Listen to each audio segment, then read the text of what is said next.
Hay una casa en la colonia Prado Churubusco, en el sur de la Ciudad de México, que hoy no tiene placa. No tiene museo. No tiene ninguna señal que le diga al mundo lo que fue. 2 pisos. Ventanas con marcos clásicos que ya muestran el paso del tiempo. Un jardín pequeño al frente. Una calle tranquila donde los vecinos salen a caminar con sus perros y los niños andan en bicicleta sin saber, sin imaginar siquiera, que en esa casa vivió uno de los hombres que más hizo reír a América Latina en el siglo XX. Si pasas por ahí hoy, no la volteas a ver. No hay razón para hacerlo. Pero esa casa tiene una historia que vale la pena conocer. Una historia que va mucho más allá de la dirección. Una historia que empieza con un niño que creció a la sombra de un hermano extraordinario, que pasó 20 años buscando su propio lugar en el mundo, que encontró el personaje de su vida cuando la mayoría ya hubiera dejado de buscar, que se convirtió en un ícono que cruzó fronteras e idiomas sin proponérselo, que protagonizó una de las salidas más polémicas de la televisión latinoamericana, que murió demasiado pronto y con demasiado poco para todo lo que había dado, y cuyo legado hoy es más grande que cualquier mansión. En esa casa vivió Ramón Valdés. Don Ramón, el hombre de los pantalones imposibles, el eterno deudor del señor Barriga, el padre de la Chilindrina, el vecino que le daba coscorrones al chavo y 2 segundos después lo abrazaba sin que nadie se lo pidiera. El hombre que con una sola mirada, sin pronunciar una sola palabra, podía arrancarle una carcajada a cualquier persona en cualquier país de América Latina. Pero lo que muy poca gente sabe es lo que había detrás de ese hombre, lo que vivió antes de que las cámaras lo encontraran, lo que sacrificó para mantener su dignidad en una industria que no siempre la respeta, lo que perdió cuando decidió irse del programa más visto en la historia de la televisión en español, y lo que dejó cuando murió, que no fue dinero ni propiedades ni contratos, sino algo que ningún abogado puede tasar y ningún heredero puede reclamar. Esta es la historia de Ramón Valdés. Empecemos por el principio, porque para entender lo que ese hombre logró, primero hay que entender lo que tuvo en contra desde el primer día. Ciudad de México, 2 de septiembre de 1924. En la capital mexicana nace Ramón Esteban Gómez Valdés y Castillo.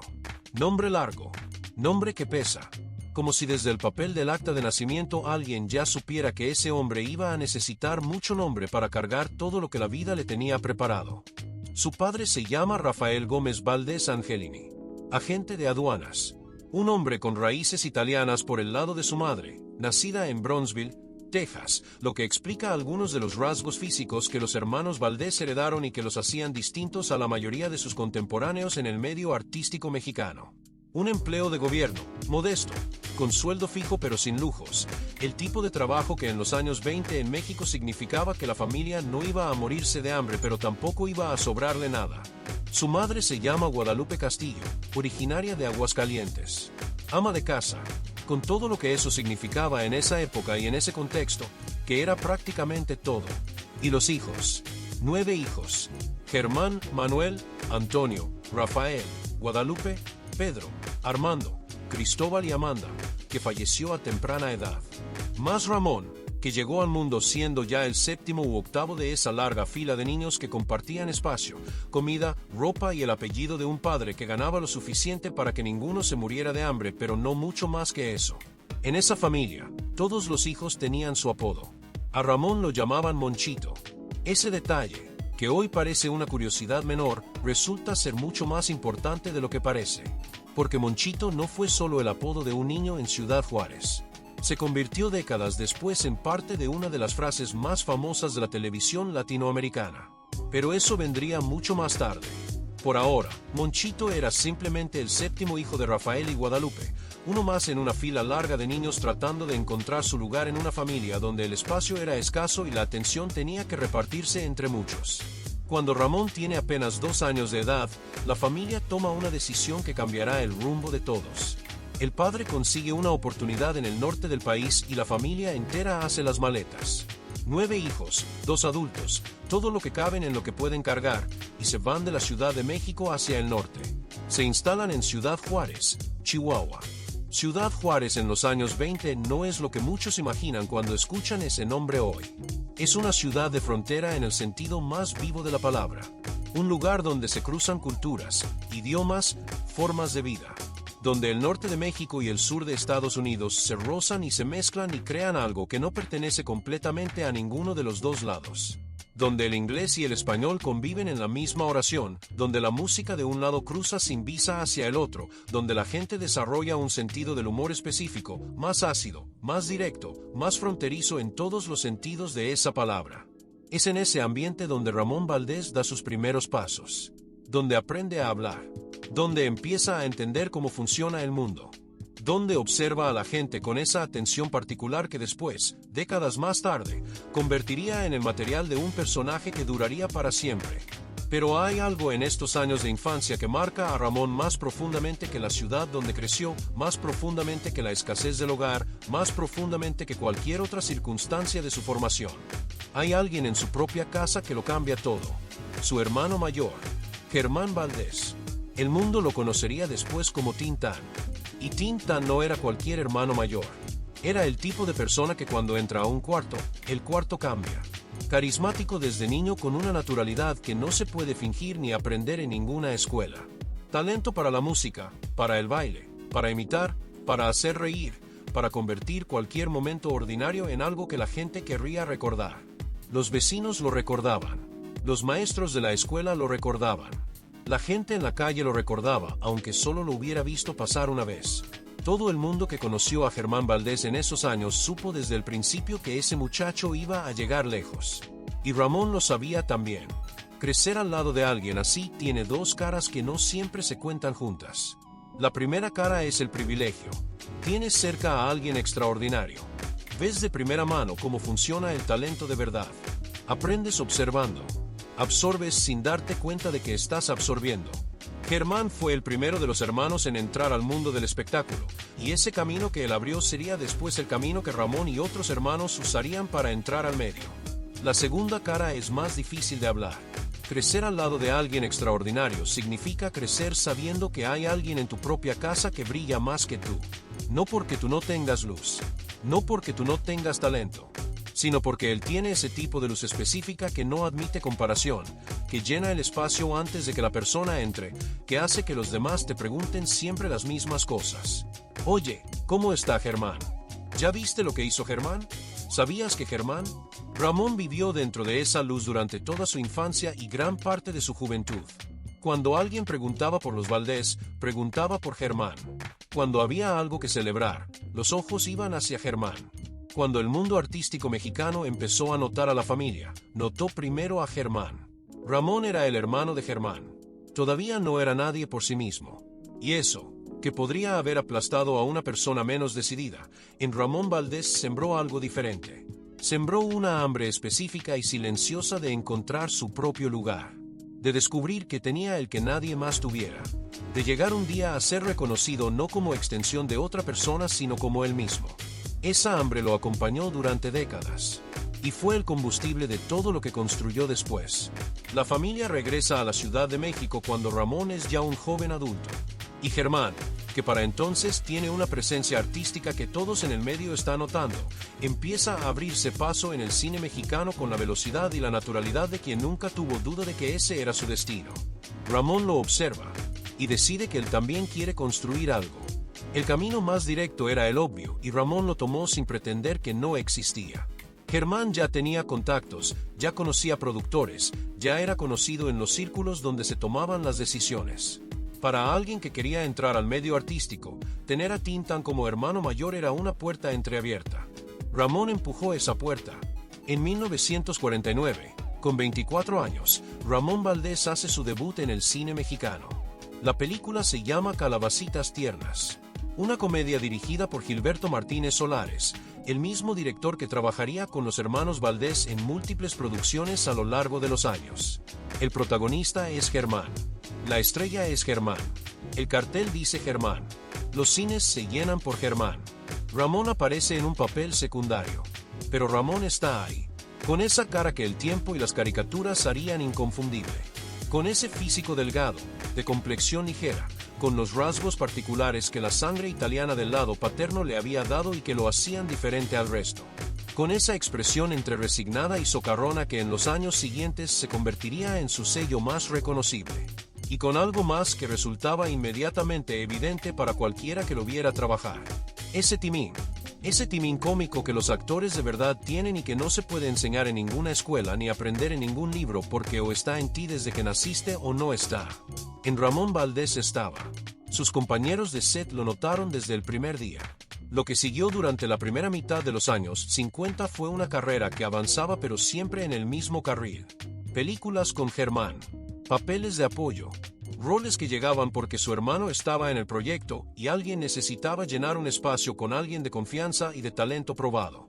No era el protagonista, no era la estrella, era el hombre en el segundo plano que de repente, en el momento menos esperado, robaba la escena con un gesto o con una línea dicha de la manera exacta en que tenía que decirse para que funcionara.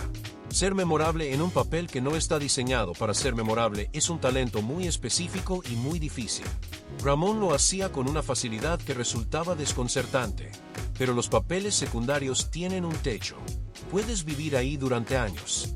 Puedes tener trabajo consistente y ganarte el sustento y ser reconocido dentro del gremio como alguien serio y confiable.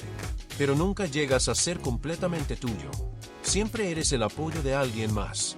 Siempre estás ahí para hacer que el protagonista brille sin que nadie te recuerde cuando ya terminó la función. Ramón pasó la mayor parte de los años 50 y los 60 en esa zona. Trabajando. Siempre trabajando. Eso es algo que absolutamente todos los que lo conocieron en esa época repiten sin excepción. Ramón Valdés era un trabajador de una seriedad y una consistencia que pocos en el medio podían igualar. Llegaba puntual. Llegaba preparado. No daba problemas. No generaba conflictos. No tenía los caprichos ni los dramas que otros actores de su generación convertían en parte de su imagen pública. Era profesional en el sentido más exigente de esa palabra. Pero el primer plano no llegaba. Y mientras él esperaba con su paciencia y su disciplina y su hambre silenciosa, su hermano Germán se convertía en una leyenda. Tintán en los años 50 era posiblemente el cómico más importante de México.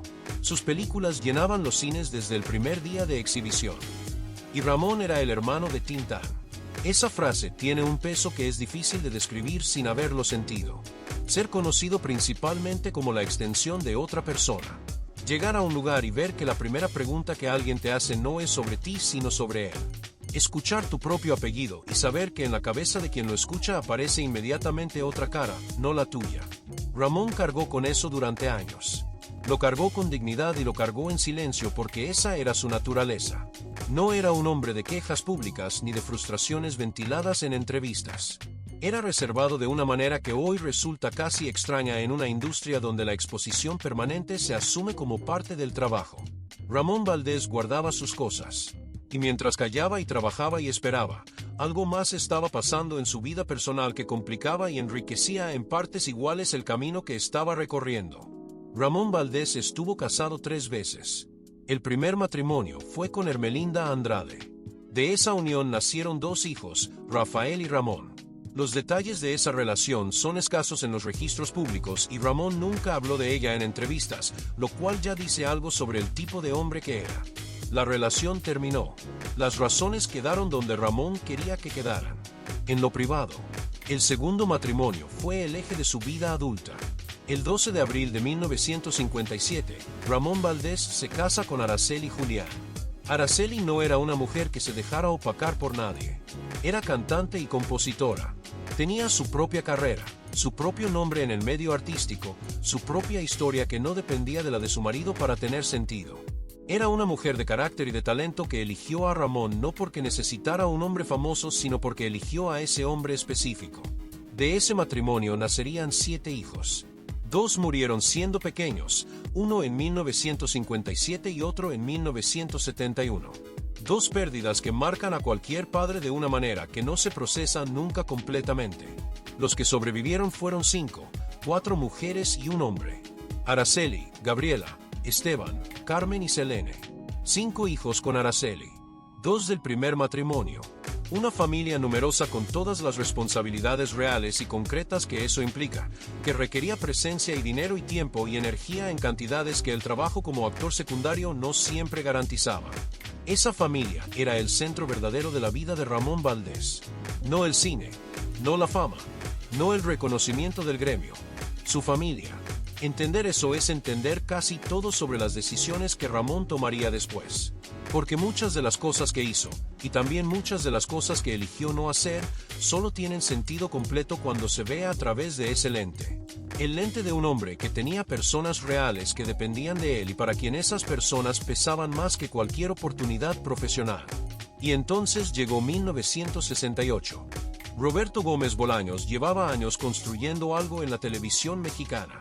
Chespirito, como lo conocía el medio, era escritor, era actor, era creador de sketches cómicos con una estructura y un ritmo y una inteligencia que los distinguía de la mayoría de lo que se producía en esa época. Tenía una visión muy clara de lo que quería hacer y una capacidad igualmente clara de ejecutarla. En 1968 estaba filmando una película llamada El cuerpazo del delito. Una comedia con Angélica María, la novia de México como la conocía todo el mundo. En el segundo episodio de esa película, titulado La Rebelde, coincidió en el set con un actor delgado, de cara particular, que llevaba décadas haciendo papeles secundarios sin quejarse. Ramón Valdés. Los dos trabajaron juntos en esas escenas y algo pasó. Una química específica que los dos sintieron desde el primer día. Una manera de entenderse frente a la cámara que no requirió explicaciones ni ensayos. Simplemente funcionó. Y Chespirito, que tenía fama en el medio de no reírse fácilmente, se reía con Ramón. Nació una amistad. Lo contactó. Lo invitó a participar en su programa, llamado Los Supergenios de la Mesa Cuadrada. El concepto era simple y completamente nuevo para la televisión mexicana de esa época. 4 personajes sentados alrededor de una mesa cuadrada respondiendo cartas del público con respuestas absurdas y completamente disparatadas. Chespirito era el Dr. Chapatín. Rubén Aguirre era el profesor Girafales. María Antonieta de las Nieves era la mococha pechocha. Y Ramón Valdés era el ingeniero Ramón Valdés tirado al anís, un supuesto ingeniero con respuestas erráticas y ocurrencias que nadie podía anticipar. Ese programa fue el laboratorio donde todo empezó. Chespirito, Aguirre, de las Nieves y Ramón descubrieron juntos frente a las cámaras que su química era algo especial. Que el ritmo entre ellos 4 funcionaba de una manera que no se puede fabricar ni ensayar hasta que simplemente aparece. Y Chespirito lo vio desde adentro y tomó nota. El programa fue evolucionando. Se convirtió primero en Chespirito y la Mesa Cuadrada, luego simplemente en Chespirito, y dentro de ese formato más amplio empezaron a nacer sketches nuevos. El Chapulín Colorado, Los Caquitos. Y en 1971, casi como un experimento dentro del experimento, apareció por primera vez en pantalla la historia de una vecindad pequeña y un niño que vivía en un barril. El Chavo del Ocho nació como un sketch más, pero el público reaccionó de una manera que nadie esperaba. Quería más. Quería volver a esa vecindad. Y cuando la producción entendió lo que tenía entre manos, el Chavo dejó de ser un sketch y se convirtió en el programa. Y con él, Don Ramón dejó de ser un personaje secundario y se convirtió en el corazón dramático de todo. Y Ramón, que llevaba casi 20 años trabajando en papeles que no eran completamente suyos, que había pasado 2 décadas siendo el hermano de alguien más famoso, que tenía 43 años en una industria donde a los 43 la mayoría ya no espera el golpe que lo define todo, dijo que sí. 43 años. Eso es lo que hace la historia de Ramón Valdés diferente a casi cualquier otra historia del espectáculo mexicano. La mayoría de las grandes carreras tienen su momento cumbre joven. A los 20, a los 30, cuando el cuerpo tiene energía y el mundo está esperando descubrirte. Ramón Valdés llevaba 20 años trabajando sin ese momento. Y entonces, a los 43, llegó Don Ramón. Pero hay algo más sobre el personaje que casi nadie cuenta y que cambia completamente la manera de entender cómo funcionaba Don Ramón en pantalla. Chespirito escribía los guiones. Los escribía bien. Tenía una estructura cómica sólida y un conocimiento profundo de los ritmos de la comedia televisiva. Pero muchas de las frases más icónicas de Don Ramón no estaban en ningún guión. Las improvisaba Ramón Valdés en el momento. Si serás, si serás. Con permisito, dijo Monchito. Frases que se volvieron parte del vocabulario cotidiano de millones de personas en toda América Latina no fueron escritas por nadie. Salieron de Ramón en el momento de la grabación, con esa naturalidad específica de quien no está actuando un personaje sino siendo el mismo frente a una cámara. Y ese Monchito que aparece en la frase no era invención tampoco. Era su apodo de infancia en Ciudad Juárez. El mismo que le habían puesto sus propios hermanos cuando era niño. El mismo con que lo conocían sus amigos en la frontera. Ramón Valdés lo metió en el personaje sin que nadie se lo pidiera porque Don Ramón era él. Era su propia historia, su propia manera de hablar, su propia forma de pararse frente al mundo. Chespirito lo entendió mejor que nadie. Dijo una vez que había escrito el personaje de Don Ramón pensando en Ramón Valdés. Pero también dijo algo más importante. Dijo que quizás Don Ramón era el único personaje de todos sus programas que no le había pertenecido realmente a él como creador. Porque ese personaje le pertenecía al hombre que lo interpretaba de una manera que ningún guión podría haber capturado completamente. El Chavo del Ocho es técnicamente un programa sobre un niño huérfano que vive en un barril. Eso debería ser devastador. Eso debería ser el tipo de historia que hace llorar a la gente, no el tipo de historia que hace que generaciones enteras de familias latinoamericanas se sienten juntas frente al televisor a carcajearse. Y sin embargo funcionó. Durante décadas. En decenas de países. Con audiencias que iban desde niños de 4 años hasta abuelos de 80 que no tenían absolutamente nada en común excepto que los dos amaban ese programa. ¿Por qué funcionó? Porque alrededor de ese niño en el barril había un mundo construido con una precisión extraordinaria. Un mundo donde cada personaje cumplía una función específica e irreemplazable. Donde cada relación entre los vecinos tenía su propia lógica, su propio peso emocional que el público entendía aunque nunca se hubiera explicado en pantalla. Y en ese mundo, Don Ramón era el eje emocional de todo. No el protagonista nominal.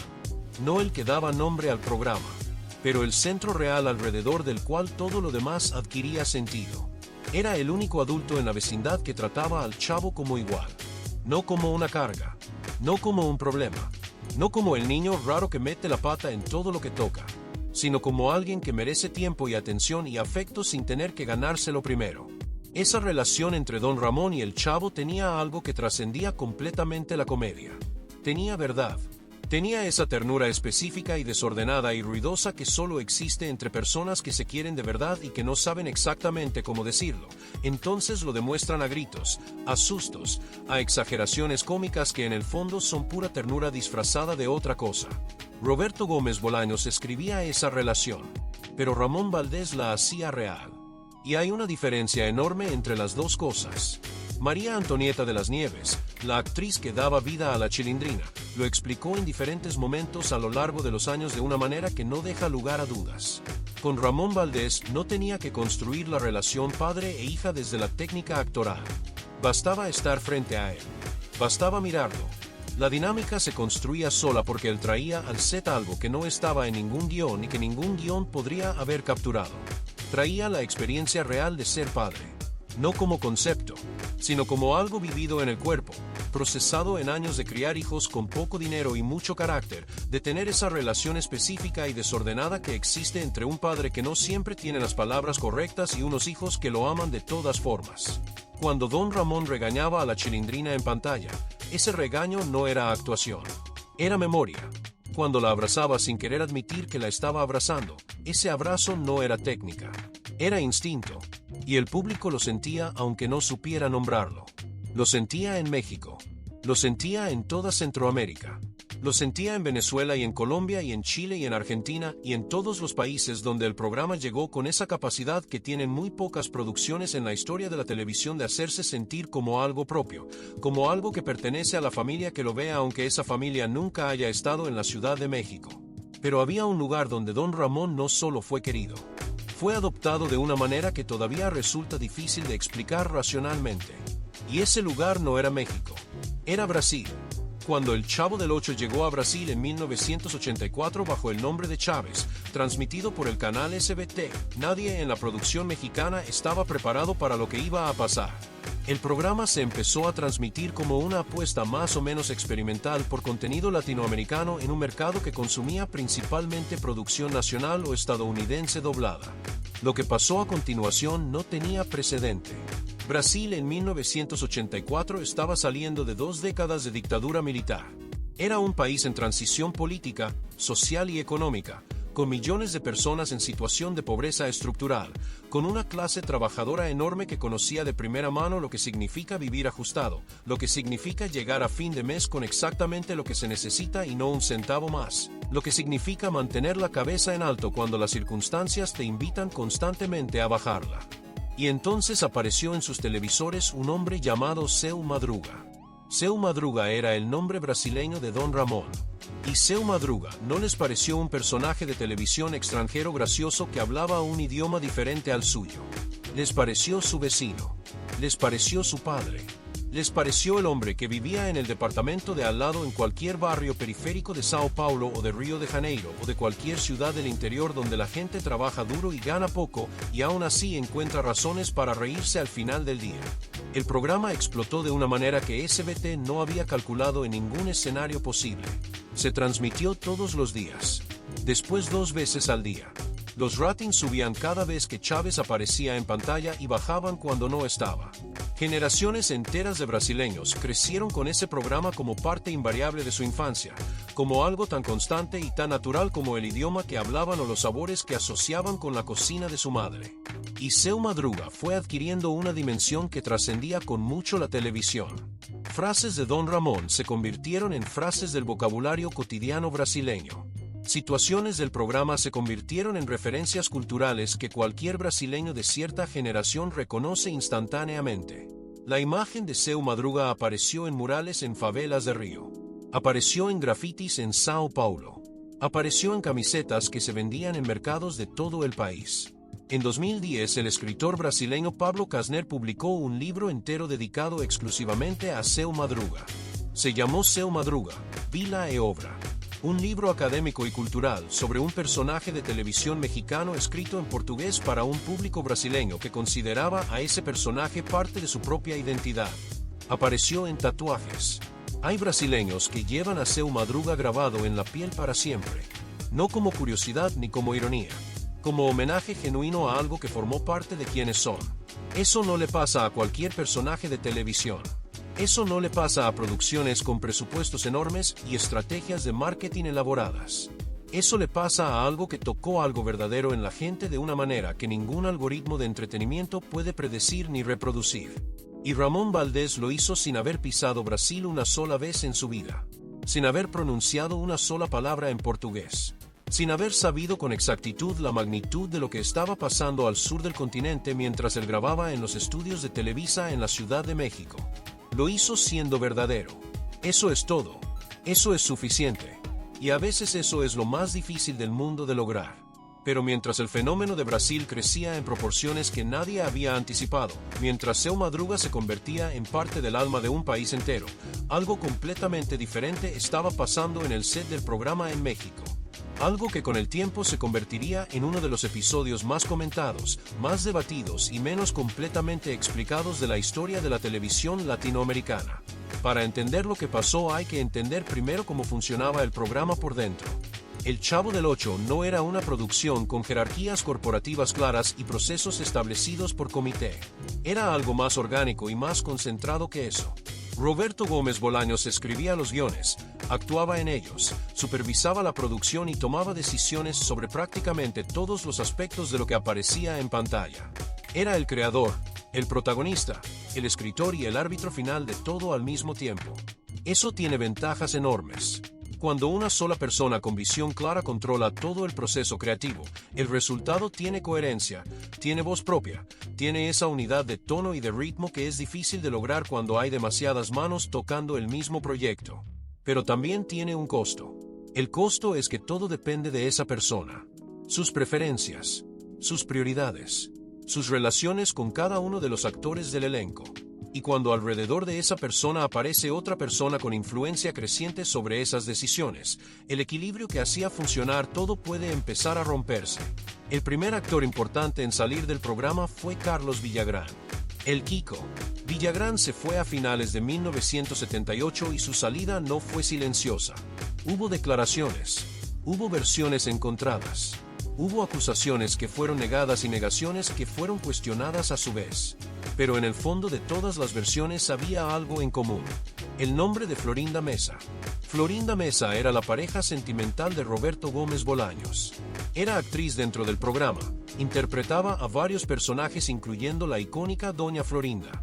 Y según múltiples testimonios de personas que trabajaron en la producción, su influencia dentro del set fue creciendo con el tiempo hasta alcanzar áreas que formalmente no le correspondían. Cuando Villagrán se fue, Ramón Valdés se quedó. Se quedó y siguió trabajando.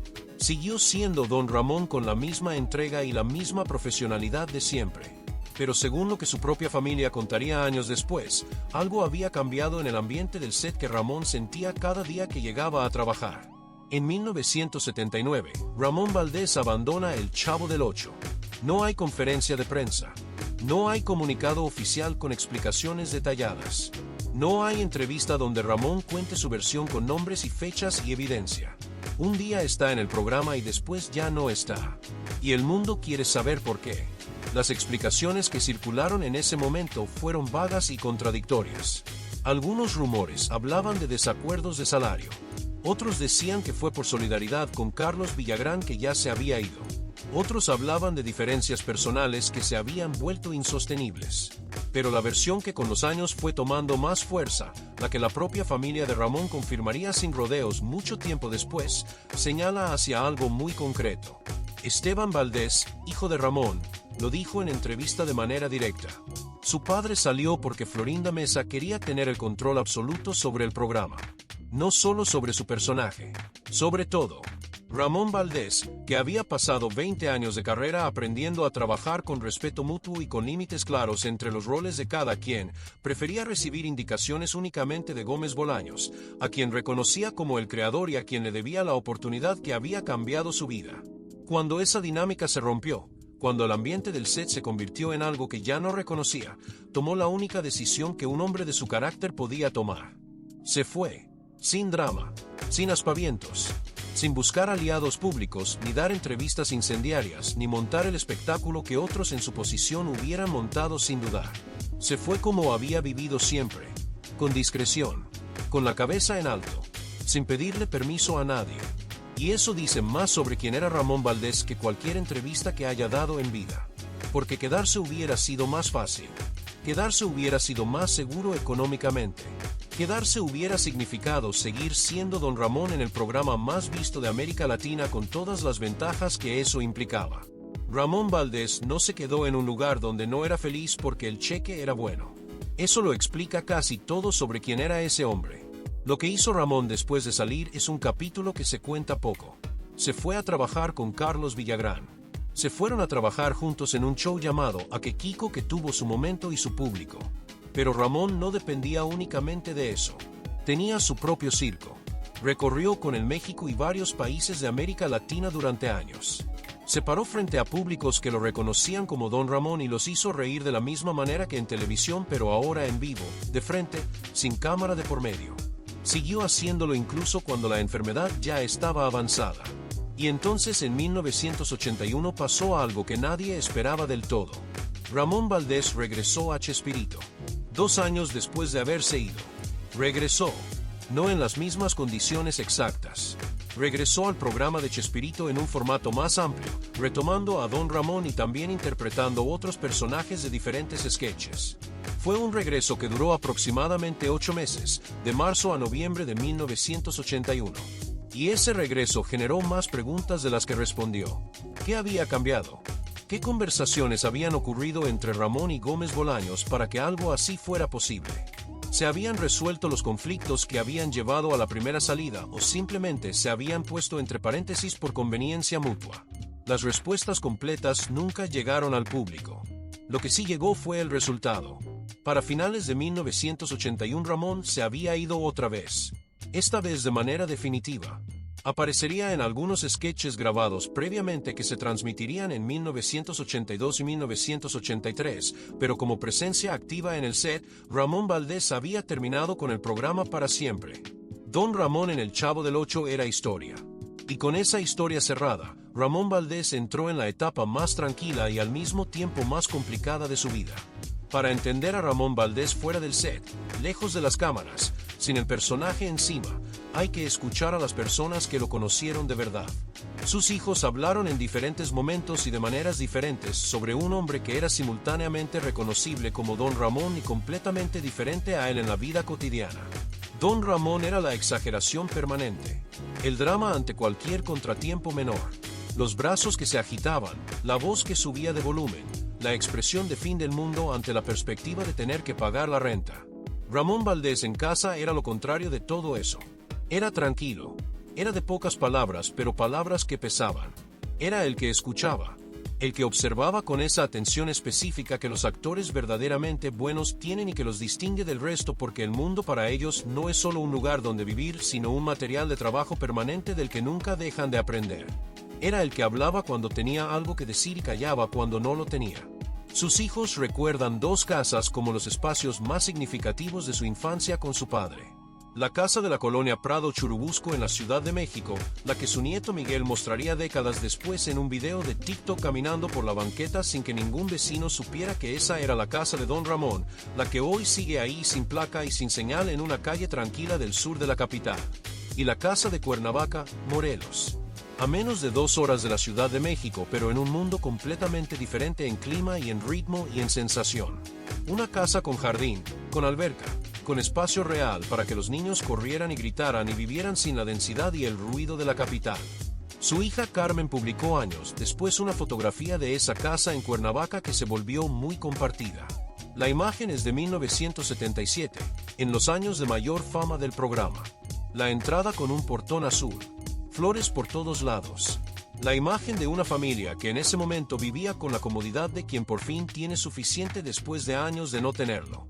Carmen escribió algo junto a esa fotografía que ningún biógrafo podría mejorar. Escribió que en ese lugar nadaron, comieron, cantaron, celebraron y lloraron. Que su papá llegaba de las grabaciones y se metía directo a la alberca con sus hijos. Que siempre tenía una ocurrencia, algo que decir que hacía reír a todo el mundo. Pero escribió también que lo extrañaba. Que ese espacio ya no existe de la misma manera. Que las casas guardan a las personas aunque las personas ya no estén ahí para llenarlo.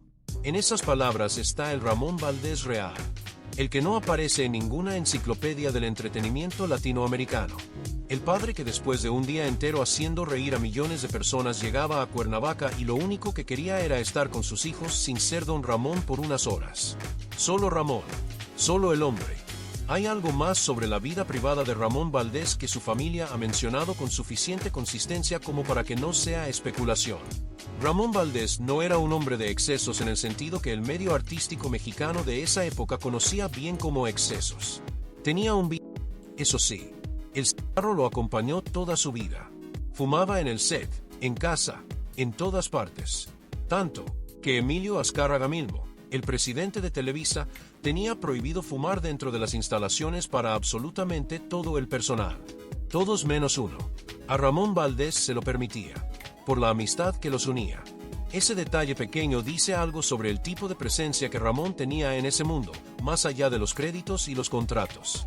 Pero fuera de ese, era de los que terminaba el trabajo, llegaba a casa, y prefería la tranquilidad de su familia sobre cualquier cosa que la noche pudiera ofrecer. Su tercer matrimonio, del que se habla menos que los anteriores, fue con una mujer llamada Claudia Aquel. De esa relación nació otro hijo, completando el número de 10 hijos en total que Ramón Valdés tuvo a lo largo de su vida. Los detalles de esa relación son escasos en los registros públicos, como eran escasos todos los detalles de su vida personal que Ramón nunca consideró asunto de nadie más que de él mismo. Esa discreción era tan consistente en el que sus propios compañeros de trabajo la comentaban. Rubén Aguirre, el profesor Girafales, dijo alguna vez que Ramón era de esas personas que podías tratar durante años sin saber exactamente qué pensaba sobre las cosas que importaban. No porque fuera frío, no porque fuera arisco, sino porque era privado de una manera que hoy casi no existe. Y cuando la salud empezó a fallar, también en eso fue completamente real de una manera que duele conocer en detalle. A mediados de los 80, con el programa definitivamente en el pasado y con más de 60 años encima, Ramón Valdés seguía trabajando pero con menos intensidad. Hacía apariciones, participaba en producciones menores, mantenía su presencia en el medio sin la centralidad que había tenido durante los años dorados del Chavo. No era retiro. Ramón no era el tipo de hombre que se retira. Pero era una desaceleración natural. La del hombre que ha corrido durante 40 años y que empieza a permitirse caminar un poco. Y entonces llegó la enfermedad. Lo que la familia de Ramón Valdés ha confirmado a través de diferentes testimonios, incluyendo declaraciones de su nieto Miguel en redes sociales en años recientes, es esto. A inicios de los años 80 le detectaron cáncer de estómago. En 1985 fue sometido a una cirugía para reducirlo a 1/3 de su tamaño. Y fue durante esa cirugía que los médicos encontraron lo que nadie quería encontrar. El cáncer ya había viajado a la médula espinal. Le dieron 6 meses de vida. Vivió 3 años más. 3 años en los que siguió de pie hasta donde el cuerpo se lo permitió. Y dicen los que lo conocieron en esos últimos años, Ramón Valdés nunca perdió el sentido del humor que lo había acompañado toda su vida. Nunca. Eso es algo que su familia repite con una consistencia que no parece nostálgica sino genuinamente asombrada. Que incluso en los momentos más difíciles, incluso cuando el cuerpo ya no respondía y el dolor era constante, Ramón encontraba la manera de hacer reír a alguien en la habitación. Como si el humor no fuera algo que él hacía sino algo que él era. Algo que no se podía separar de él aunque todo lo demás fallara. Carlos Villagrán contó una vez un momento de esos últimos días que los que lo escucharon no olvidaron. Fue a visitar a Ramón. Se despidieron. Y cuando Villagrán se dio vuelta para caminar hacia su coche y miró hacia atrás, vio a Ramón alejarse. Era temprano en la mañana y había niebla. Y Ramón fue haciéndose más pequeño, más difuso, disolviéndose en esa niebla de la mañana hasta que simplemente desapareció de su vista. Y Villagrán supo en ese momento que era la última vez que lo veía. Ramón Valdés murió el 9 de agosto de 1988. Tenía 63 años. Murió en la Ciudad de México a causa de un paro cardiorrespiratorio derivado del cáncer que lo había estado consumiendo durante meses. La noticia se extendió por toda América Latina de la manera en que se extendían las noticias importantes en 1988, antes del Internet, antes de las redes sociales. De boca en boca, de casa en casa, con esa velocidad específica que solo tienen las noticias que la gente necesita contar porque le duele cargarlas sola. En Brasil la reacción fue de una intensidad que sorprendió incluso a quienes ya sabían lo que Seu Madruga significaba para ese país. Programas interrumpieron su transmisión normal para informar. Periodistas que cubrían cultura y entretenimiento hablaron de la muerte de Ramón Valdés con el tono y el espacio que se le da a la pérdida de una figura nacional de primera importancia. Porque para millones de brasileños eso era exactamente lo que era. En México la reacción fue más contenida en términos mediáticos pero igualmente profunda en lo personal. La gente que creció viendo El Chavo del Ocho supo ese día que algo se había ido para siempre. No el programa siguió. No el personaje exactamente, porque Don Ramón vive en cada reposición, en cada plataforma de streaming donde el programa está disponible décadas después. Sino algo más difícil de nombrar. La presencia original. La fuente.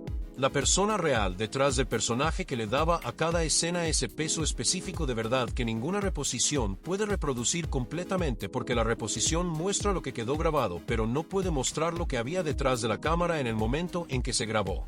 Eso se fue con él. Y lo que quedó fue el legado. Un legado que en los años siguientes resultaría ser mucho más complicado y mucho más grande y mucho más disputado de lo que nadie había calculado mientras el hombre estaba vivo. Porque cuando Ramón Valdés murió, comenzó otra historia. Una historia que no es la que él vivió, sino la que los demás construyeron con lo que dejó. Con su imagen. Con su nombre. Con los fragmentos de su vida que cada quien recoge y decide guardar o tirar o reclamar según sus propios intereses.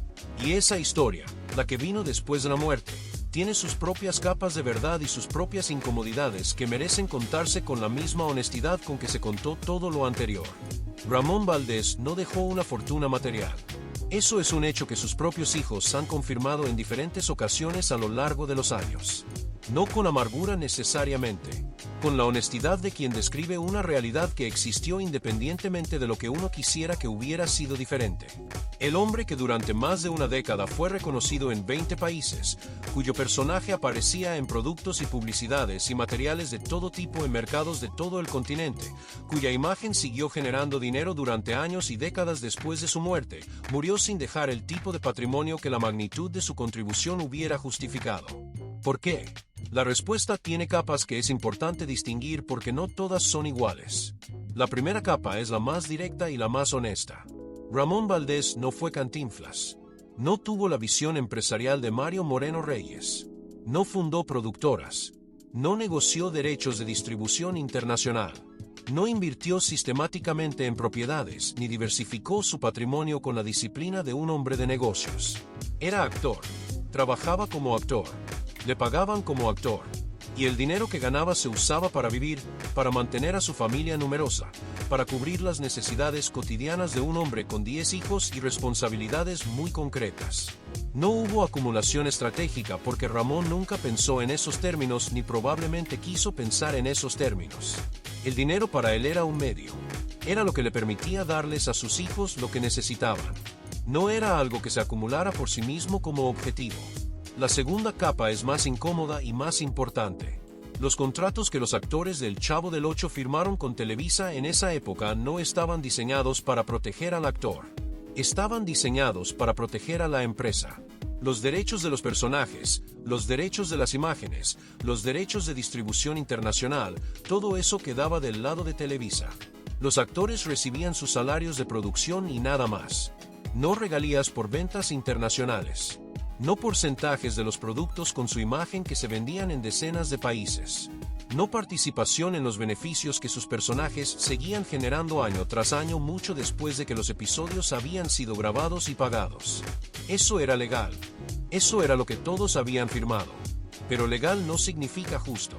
Y cuando uno calcula lo que Don Ramón generó para Televisa durante los años del programa y lo que siguió generando en mercados internacionales durante décadas después, incluyendo Brasil donde el programa no dejó de transmitirse prácticamente desde que llegó en 1984, la desproporción entre lo que la empresa recibió y lo que el hombre que creó ese personaje recibió resulta difícil de ver sin que algo se mueva por dentro.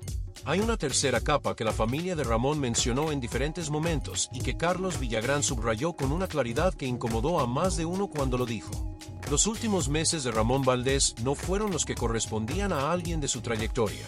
Villagrán habló en entrevistas de un Ramón en condiciones difíciles, de tratamientos médicos que costaban dinero que no siempre estaba disponible, del hombre que había hecho reír a medio continente durante más de una década enfrentando su propia muerte sin los recursos que su trabajo debería haberle garantizado.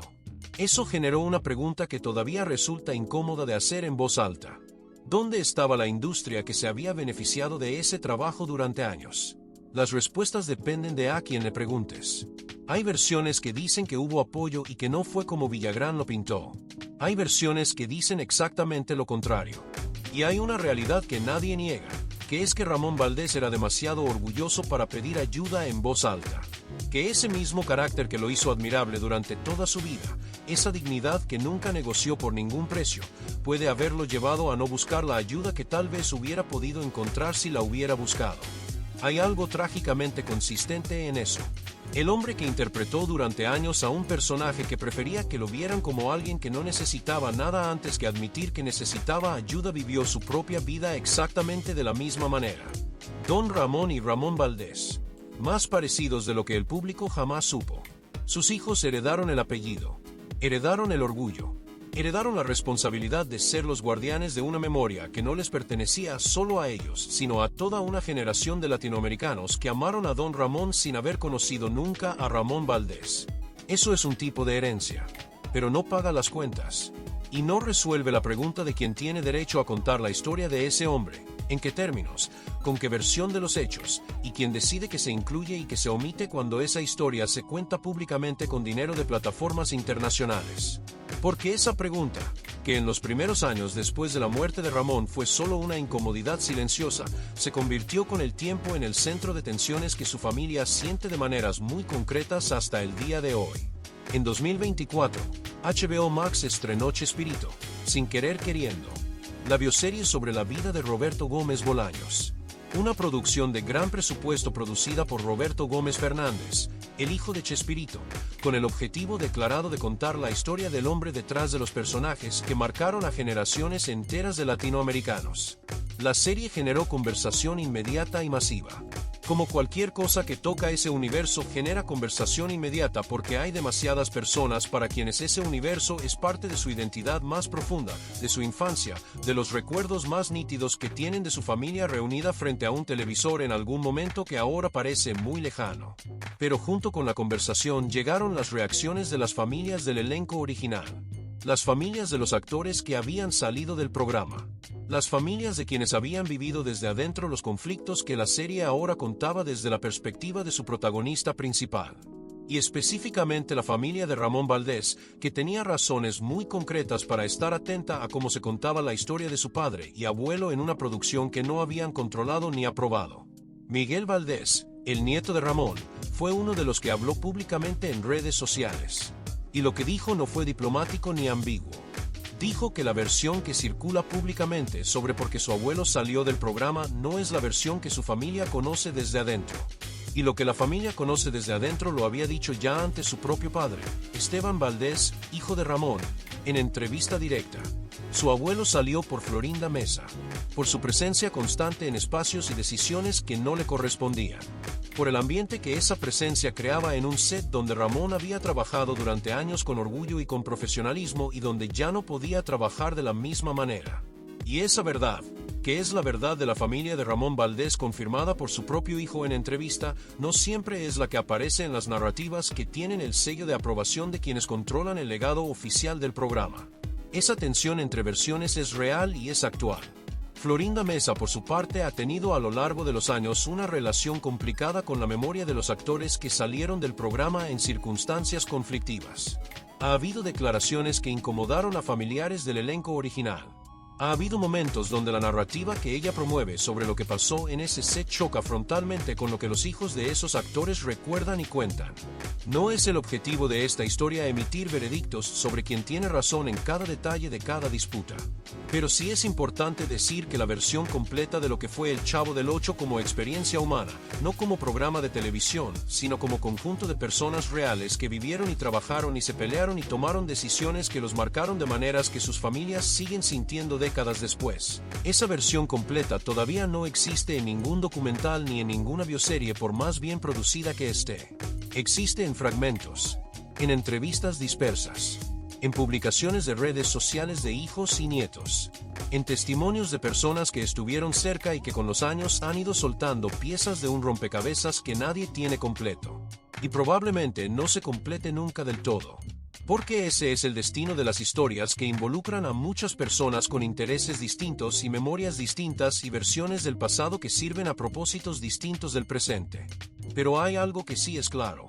Algo que nadie puede disputar con documentos, ni con testimonios, ni con ninguna versión de los hechos porque está grabado permanentemente en la historia del entretenimiento latinoamericano.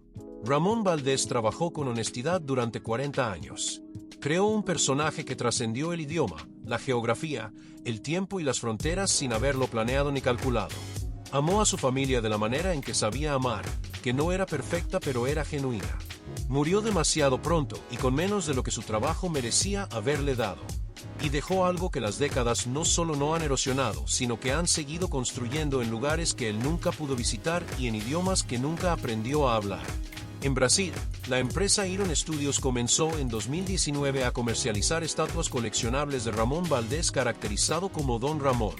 Figuras de alta calidad, de las que los coleccionistas serios pagan precios considerables. Figuras que se venden en todo el mundo. Don Ramón vendedor de churros. Don Ramón como el pirata Alma Negra. Don Ramón en versión base con sus pantalones imposibles y su expresión de resignación activa. 31 años después de su muerte, el mercado de coleccionables internacionales estaba produciendo figuras de Ramón Valdés para coleccionistas de todo el mundo. Eso no es nostalgia, eso es legado vivo. En 2021, su hijo Esteban lanzó un canal de YouTube llamado Con Permisito Dijo Monchito, dedicado a preservar y compartir la memoria de su padre. Entrevistas con personas que lo conocieron, materiales de archivo, historias que de otra manera se habrían perdido. El proyecto duró algunos años antes de que Esteban lo pusiera en privado, una decisión que generó su propia conversación entre los fans y seguidores que habían encontrado en ese canal una conexión directa con la familia del actor. El nombre del canal era el apodo de infancia de Ramón Valdés, Monchito, el mismo apodo que él mismo había metido en el personaje de Don Ramón décadas antes sin que nadie se lo pidiera. El mismo que salió de él de manera completamente natural porque Don Ramón no era una creación que él interpretaba sino una extensión de quien él era. Ese círculo completo, desde el apodo de un niño en Ciudad Juárez hasta una frase que millones de personas en toda América Latina repiten sin saber exactamente de dónde viene, es quizás el resumen más preciso de lo que fue la vida de Ramón Valdés. Una vida donde lo más personal se convirtió en lo más universal, donde lo más íntimo se convirtió en lo más compartido. donde el hombre y el personaje se mezclaron de una manera tan completa que ni el propio Chespirito, que escribió ese personaje, podía separar completamente donde terminaba uno y empezaba el otro. Hay algo que la gente que creció viendo El Chavo del Ocho sabe de manera visceral, aunque pocas veces pueda articularlo con precisión. Don Ramón era el personaje más triste del programa, no el Chavo. El Chavo era huérfano y vivía en un barril, pero tenía algo que lo protegía del peso completo de su propia situación. Tenía esa inocencia específica que le impedía entender completamente la gravedad de su circunstancia. El Chavo no sabía del todo lo difícil que era su vida y esa incomprensión, esa ligereza que venía de no entender, era también su salvación. Don Ramón lo entendía todo. Entendía que no tenía dinero. Entendía que el señor Barriga iba a volver a cobrar la renta y que él no iba a poder pagarla esta semana, ni la próxima, ni probablemente la de después. Entendía que sus oportunidades eran las que eran y que ningún discurso ni ninguna buena voluntad iba a cambiar eso de manera fundamental. Entendía que la vida le había dado una mano difícil de jugar y que la única opción real era jugarla de todas formas con todo lo que tenía. Y a pesar de entender todo eso con una claridad absoluta, seguía adelante. Seguía en la vecindad cada mañana. Seguía siendo el padre de la Chilindrina con toda la intensidad y el amor y el desorden que eso implicaba. Seguía respondiendo cuando el Chavo necesitaba a alguien aunque él mismo tuviera más problemas que soluciones. Seguía siendo el vecino que se quejaba de absolutamente todo, pero que en el momento en que alguien de verdad necesitaba algo ahí estaba sin que nadie tuviera que convencerlo. Eso es lo que el público sentía cuando veía a Don Ramón, aunque no tuviera las palabras exactas para describirlo. Sentía que ese hombre conocía el fracaso de primera mano y había tomado la decisión consciente y diaria de no dejar que el fracaso lo definiera. Sentía que había algo profundamente heroico en seguir siendo decente cuando las circunstancias te invitan constantemente y con muy buenos argumentos a dejar de serlo.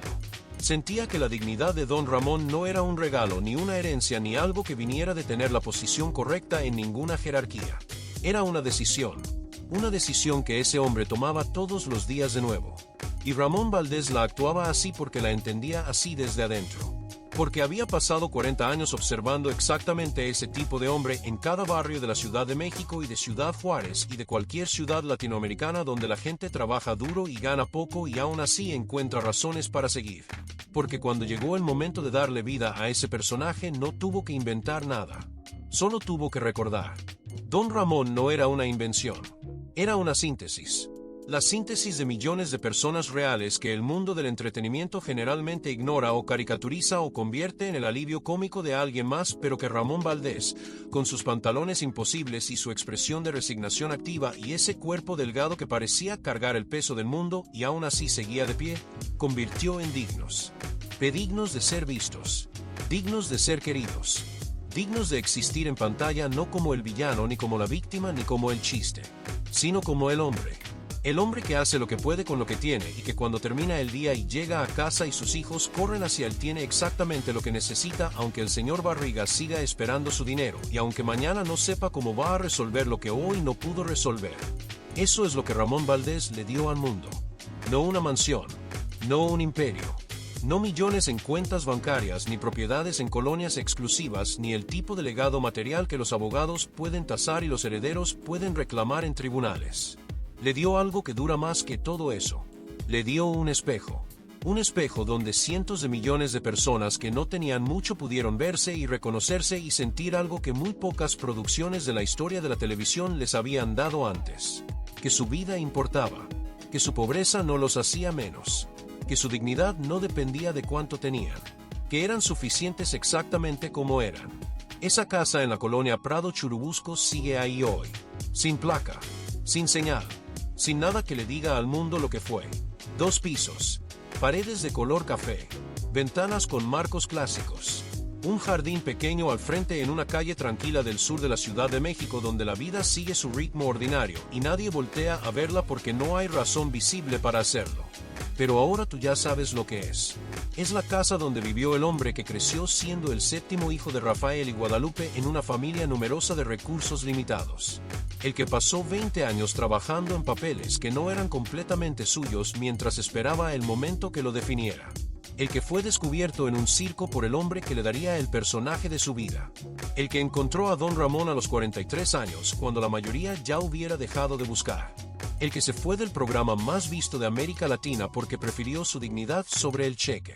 El que murió a los 63 años con menos de lo que merecía y que aún así dejó más que la mayoría de los que tuvieron todo.